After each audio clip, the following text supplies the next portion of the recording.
Big Anthony and the Magic Ring, story and pictures by Tomie dePaola. Wintertime was very quiet in the little town in Calabria where Strega Nona, Grandma Witch, and her helper Big Anthony lived. People came to Strega Nona to help them solve their problems. Big Anthony did his chores and tried to behave himself. And every morning, Bambolona, the baker's daughter, came to deliver the bread. One day, the sun began to shine a little brighter, the birds began to sing a little sweeter, and the flowers began to bloom everywhere. Spring had come, and Big Anthony began to drag his feet. "Anthony," said Strega Nona, "whatever is the matter? You are sleeping late. Your chores are half done, and every time I look at you, you're gazing into space and sighing." "Oh, Strega Nona, I don't know what's wrong with me," said Big Anthony. "Everything is fuzzy in my head." "I think you have spring fever," said Strega Nona. "What you need is a little nightlife. Why don't you go to the village dance tonight? It would perk you up." Big Anthony sighed again. "Oh, the village seems so far away," he said. "And anyway, who would want to dance with me?" "Bambolina, the baker's daughter, would," said Strega Nona. "Why don't you ask her when she brings the bread?" "Ooh," said Big Anthony, for in truth he had never noticed her. When supper was finished and Strega Nona was straightening up her cupboard, she suddenly stopped and said to herself, "A little nightlife. That's not a bad idea. It's been quite a while since I went to the village to dance and tarantella." I don't know what that means. Oh, dance the tarantella. Then she began to bang the little drawers open and shut, looking into each of them. The noise startled Big Anthony, who was sitting just outside gazing at the moon. "What is Strega Nona doing?" he asked himself, peeking through a crack in the door. "Ah, here it is," said Strega Nona, holding up a tiny golden ring. "I haven't used this in years." She slipped the ring on the first finger of her right hand and then began to sing. "O little band, my golden ring, listen to the song I sing. Make me look as I do not, and to the village dance I'll trot." And there was a puff of smoke, and instead of Strega Nona there stood a beautiful lady in elegant clothes. Big Anthony could hardly believe his eyes. Secretly, Big Anthony followed the beautiful lady all the way to the village square, and there he watched her dance the tarantella all night long. There's Big Anthony, and there's the pretty lady. When the dance was over, Big Anthony followed her back to Strega Nona's house. There the lady sang, "Oh, shiny band, my golden ring, again the little song I sing. The dance is done, the moon does wane, turn me back to be a king." Then she slipped the ring off her finger, and with a puff of smoke there was Strega Nona.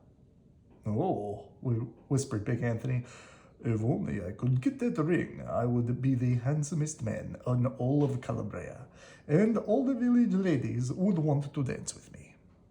Big Anthony decided to wait for his chance, which came the very next morning, after Bambolona brought the bread. "Anthony, I must go and visit my godchildren," said Strega Nona. "Now that is Eastern tide. Be a good ragazzo, stay out of trouble, do your chores, and do not drag your feet." "Ah, yes, Strega Nona," said Big Anthony. All day long, Big Anthony waited, and finally, when the sun went down, he ran inside, rummaged through the drawers of Strega Nona's magic cupboard until he found the tiny golden ring. He pushed it on the first finger of his right hand as far as it would go, and then he sang, "Oh, little band, my golden ring, listen to the song I sing. Make me look as I do not, and to the village dance I'll trot." And there in a puff of smoke, Big Anthony rushed to the mirror and looked. The face looking back at him was certainly not his own. There stood a handsome Big Anthony in elegant clothes. "Ah," shouted Big Anthony. Oh, handsome Big Anthony. "And now for a little nightlife." When he strolled into the village, everyone was dancing the tarantella in the middle of the square. In a second, handsome Big Anthony was surrounded by all the ladies there, young and old, fat and thin, pretty and not so pretty. They had never seen such a handsome man in all their lives. "Come dance with me," each of them cried, pulling at his arm. Round and round they went, dancing the tarantella. So, this is a little nightlife, thought handsome Big Anthony happily. After several hours, handsome Big Anthony was beginning to get a little tired, but the ladies wouldn't let him stop dancing. "Caro," they cried, "dance with me. Me, Caro, next." And they began to push and shove. They pushed and shoved so much that at last Big Anthony got scared. "Un momento, just a minute, let me catch my breath," he cried. But the pushing and the shoving and grabbing and kissing only went on more.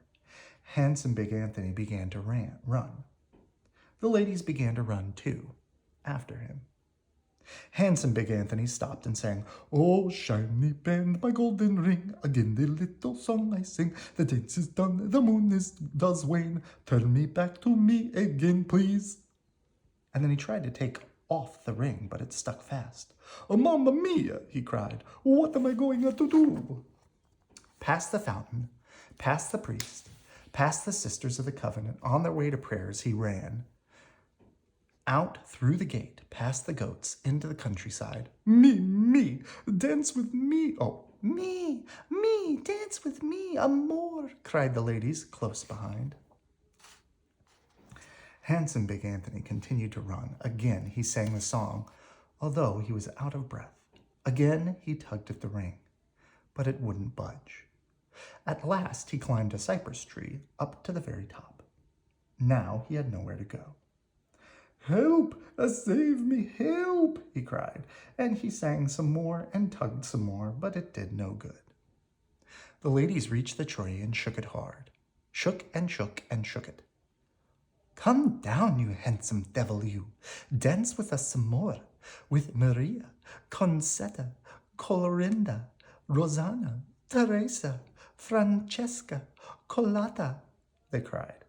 Finally, they shook the tree so hard that handsome Big Anthony lost his grip and flew into the air. "Oh no," he cried, "now they'll get me for sure."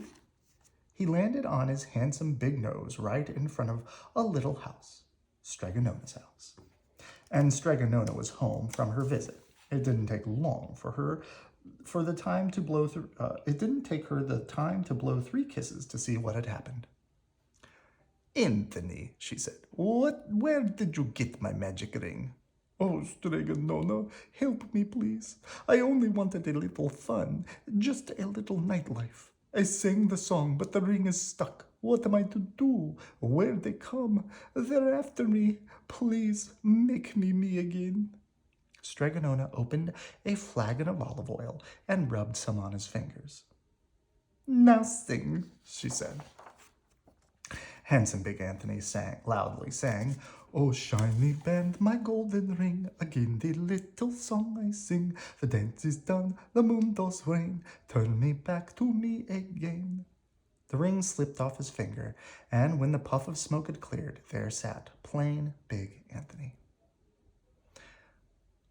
"Where is he? Oh, where did he go? Where is that handsome devil?" cried the ladies from the village. "There is no one here, as you can see, but me and Big Anthony," said Strega Nona. Calling, wait for us," the ladies rushed away, and soon they were out of sight. "Oh, Big Anthony," said Strega Nona, "you will never learn." "Oh, Strega Nona, you saved my life. Never again, I promise, never will I touch your magic," cried Big Anthony. Never mind, Big Anthony," said Strega Nona with a smile. "There are other kinds of magic in this spring."